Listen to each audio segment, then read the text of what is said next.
What's up guys, Scott here with Wandering the Wilderness, and I have another product review I want to show you, and this is the 3BT from Boxer Blades. Alright, let me get a little bit closer so you can take a look at this.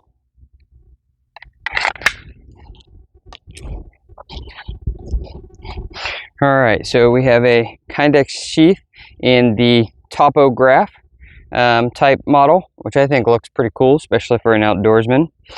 It is a go straight across, has more of that belly, which I really like because the belly is going to be one of the sharper points when it comes to carving.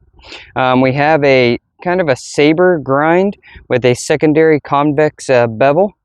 It is micarta handles. This is the I guess it would be more of a camo, but a darker type camo. We have a little lanyard hole, 90-degree spine, high carbon steel.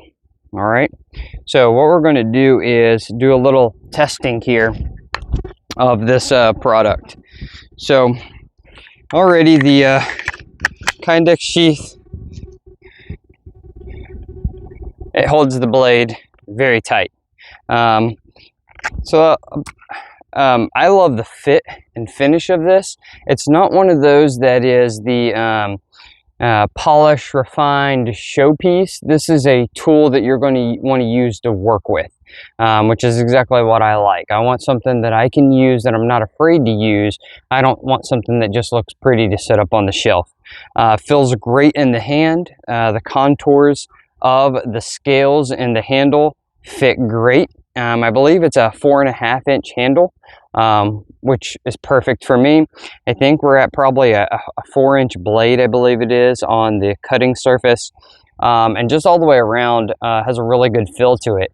Has that really defined sharp point. If you're wanting to dig in or pry with something, you can definitely do this, and you don't have to worry about any of that. Temper looks really good on it. Let me baton this into this piece of cedar, and we'll pop a piece up. And again, the tip holds solid. We'll go the other direction. And again, tip holds just fine. All right, so let's do some fine curls. This is a piece of fatwood, and I have used this blade here around the house for the last couple of weeks. I recently was using it cutting some landscape type felt, and I know that type of material can wear on a sharp edge, but this still seems to be in pretty decent shape. I used it cutting a tarp. I've used it cutting the landscaping timbers. I've cut multiple pieces of rope and packages and things like that with it, cardboard, which all those things tend to dull that tip. Personally, for me, the saber grind is my favorite grind. I know everybody gets pretty excited about that Scandi. I think it just got popular because people talked about it, but it is not my favorite grind. I don't think it lends so well when it comes to carving in the woods. It really makes you change the angle of how you have to hold the knife for that edge to hit on the piece of wood.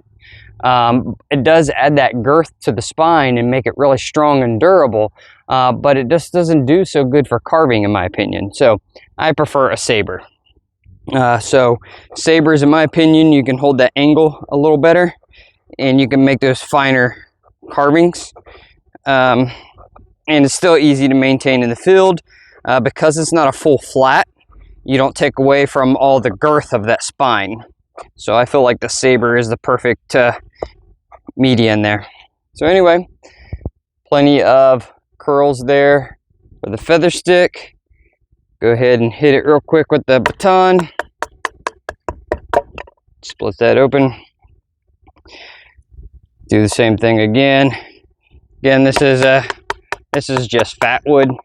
We're going to use that to build a fire, because one of the things I like to do when I'm testing a knife is build a fire, because it kind of, you have to make the curls, you have to split down wood to kindling, fuel down to kindling, and you get a good all-around feel for the knife. And it's also one of those tests that if you're a woodsman, you're going to be doing pretty regularly with your blade, and it's generally just a good all-around test. So there we go. There's some more curls. Again, this Boxer Blades, he's out of Ohio. He makes good products. From what I see, everything is handcrafted, easy to work with when it comes to trying to order a custom piece. I believe he's not awfully far from the Pathfinder School, so I'm sure he gets a lot of orders with that as well. I know he makes anything you want, he can design up and make. And this one is just one of the models that he had already pre-made, ready to order. So I got that from him. All right, so there's our fat wood curls and all that. We'll set that off to the side. So we're going to start off with a piece of cedar and just do a little batoning on it.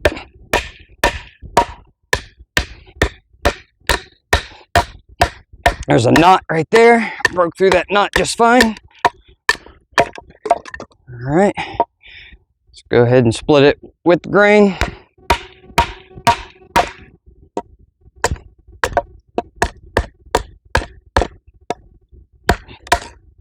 There's a knot there. All right, did a fine job with that. Let's go ahead and hit some curls on this.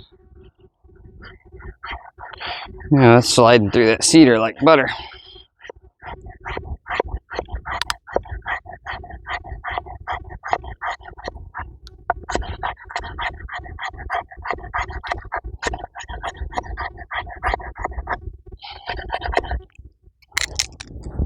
There you go. No problem there. Hit a couple on here just for fun. I'm gonna take bigger swaths, bigger chunks. Make it dig a little deeper. There we go. No problems there.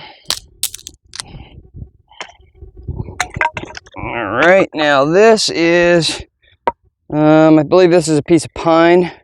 A little more, been out in the weather a little longer.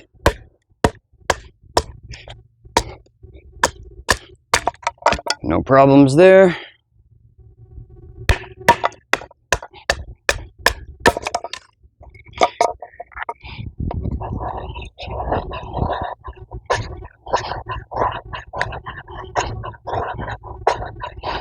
Did a great job on that. Check that 90-degree spine when it comes to getting those finer shavings.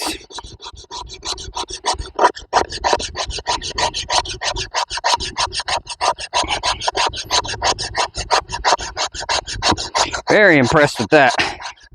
Those shavings are ridiculous. Should have no problem on the ferro rod.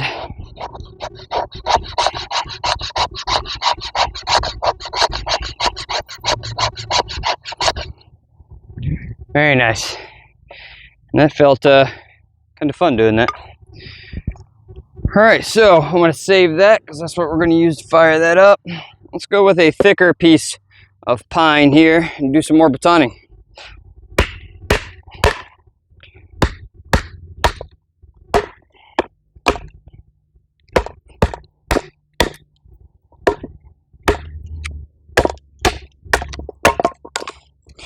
All right, did that. One more.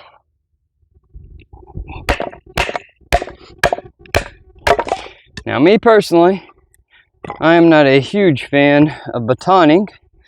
I feel like you carry a right tool for the job. It's good to have one, though, that can do other tasks if you need it to. And so having a blade that can do batoning is good to have in the event that you need to do that. I prefer carrying an axe. But now this is a thicker piece of cedar that's about the thickness or the width of the length of the blade. So let's see how we do here batoning. It might end up being too thick.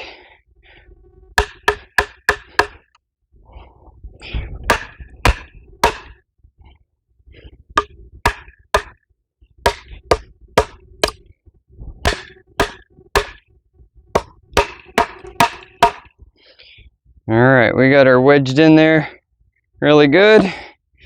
Let's knock it back out.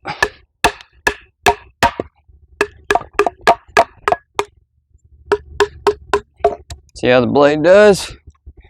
Still holds true to its shape. And it was pretty well twisted in there. So I want to hit it in here the other direction. Kind of put a little abuse on this thing. See how well she holds up. All right, got a nice twist in it, being in the top of that cedar. Let's knock it out. Still holds true. Let's beat it into the wood. Let's see, there we go.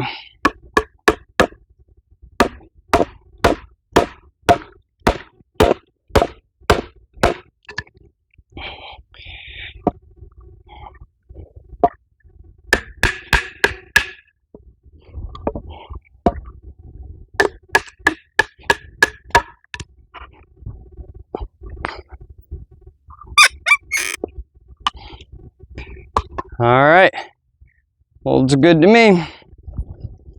And let's go ahead and do a little more feather sticking just to check our edge retention.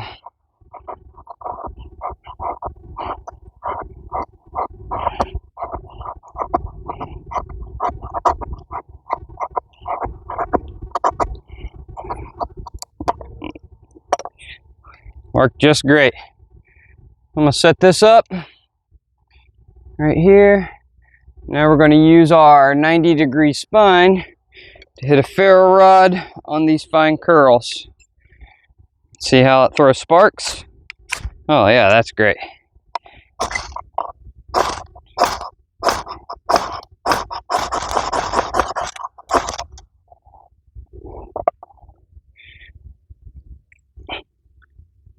There we go.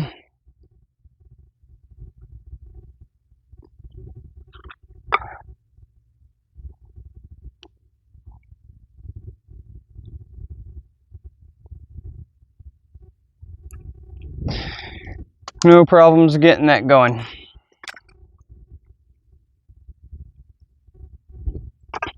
All right, so for me, Boxer blades, it's a good quality, budget, friendly knife, custom knife with a custom knife maker here in the USA.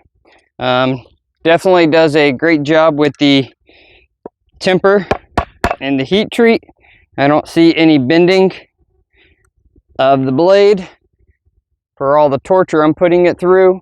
The edge holds up very well after abusing it, and the spine is definitely a hard 90.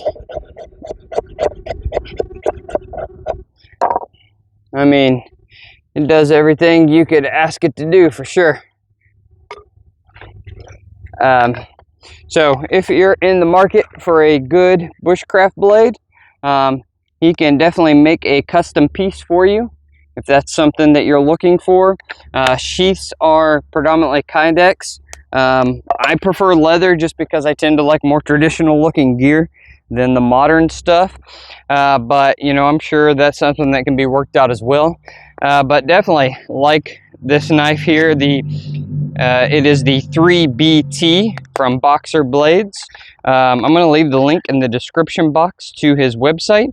And if you're looking for a good bushcraft knife made by a custom knife maker, this may be a great option for you. All right, guys, thanks for watching. God bless.